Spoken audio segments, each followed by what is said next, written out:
परमात्मने नमः। श्री गीता जी की महिमा। वास्तव में श्रीमद् भगवद गीता का महात्म्य वाणी द्वारा वर्णन करने के लिए किसी का भी सामर्थ्य नहीं है, क्योंकि यह एक परम रहस्यमयी ग्रंथ है। इसमें संपूर्ण वेदों का सार संग्रह किया गया है। इसका संस्कृत इतना सुंदर और सरल है कि थोड़ा अभ्यास करने से मनुष्य उसको सहज ही समझ सकता है, परंतु इसका आशय इतना गंभीर है कि आजीवन निरंतर अभ्यास करते रहने पर भी उसका अंत नहीं आता। प्रतिदिन नए नए भाव उत्पन्न होते रहते हैं। इससे यह सदा ही नवीन बना रहता है एवं एकाग्रचित होकर श्रद्धा भक्ति सहित विचार करने से इसके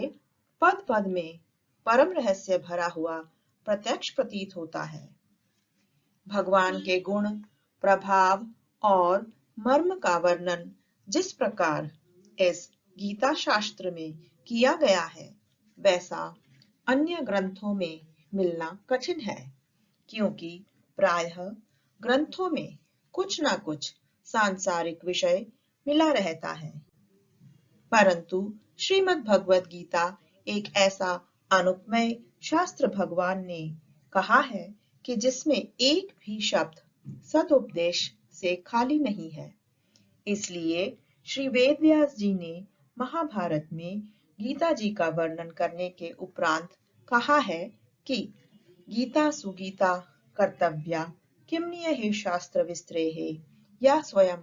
पद्मनाभस्य मुख पद्माद्विनेह श्रिता। गीता सुगीता करने योग्य है, अर्थात श्री गीता जी को भली प्रकार पढ़कर अर्थ और भक्ति सहित अंतःकरण में धारण कर लेना मुख्य कर्तव्य है, जो कि स्वयं श्री पद्मनाभ विष्णु भगवान के मुखारविंद से निकली हुई है। फिर अन्य शास्त्रों के विस्तार से क्या प्रयोजन है, तथा स्वयं भगवान ने भी इसका महात्म्य अंत में वर्णन किया है। इस गीता शास्त्र में मनुष्य मात्र का अधिकार है, चाहे वह किसी भी वर्ण आश्रम में स्थित होवे, परंतु भगवान में श्रद्धालु और भक्ति युक्त अवश्य होना चाहिए, क्योंकि अपने भक्तों में ही इसका प्रचार करने के लिए भगवान ने आज्ञा दी है, तथा यह भी कहा है कि स्त्री, वैश्य, शूद्र और पापियों वाले मनुष्य भी मेरे परायण होकर परम गति को प्राप्त होते हैं एवं अपने अपने स्वाभाविक कर्मों द्वारा मेरी पूजा करके मनुष्य परम सिद्ध को प्राप्त होते हैं। इन सब पर विचार करने से यही ज्ञात होता है कि परमात्मा की प्राप्ति में सभी का अधिकार है, परंतु उपयुक्त विषय के मर्म को न समझने के कारण बहुत से मनुष्य, जिन्होंने श्री गीता जी का केवल नाम मात्र ही सुना है, वे कह दिया करते हैं कि गीता तो केवल सन्यासियों के लिए ही है, और वे अपने बालकों को भी इसी भय से श्री गीता जी का अभ्यास नहीं कराते कि गीता जी के ज्ञान से कदाचित लड़का घर छोड़कर सन्यासी ना हो जाए। किंतु उनको विचार करना चाहिए कि मोह के कारण अपने शास्त्र धर्म से विमुख होकर भिक्षा के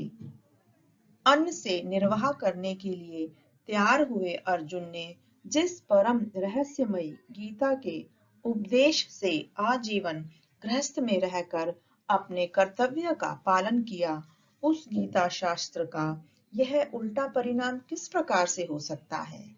अतएव कल्याण की इच्छा वाले मनुष्यों को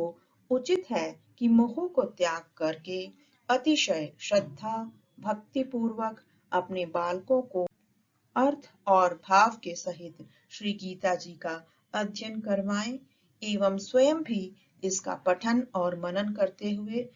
भगवान के आज्ञानुसार साधन करने में तत्पर हो जाएं, क्योंकि अति दुर्लभ मनुष्य के शरीर को प्राप्त होकर अपने अमूल्य समय का एक क्षण भी दुख मूलक क्षणभंगुर भोगों के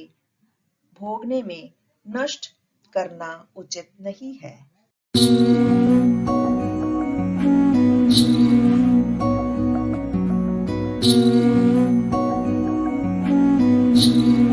हरे कृष्णा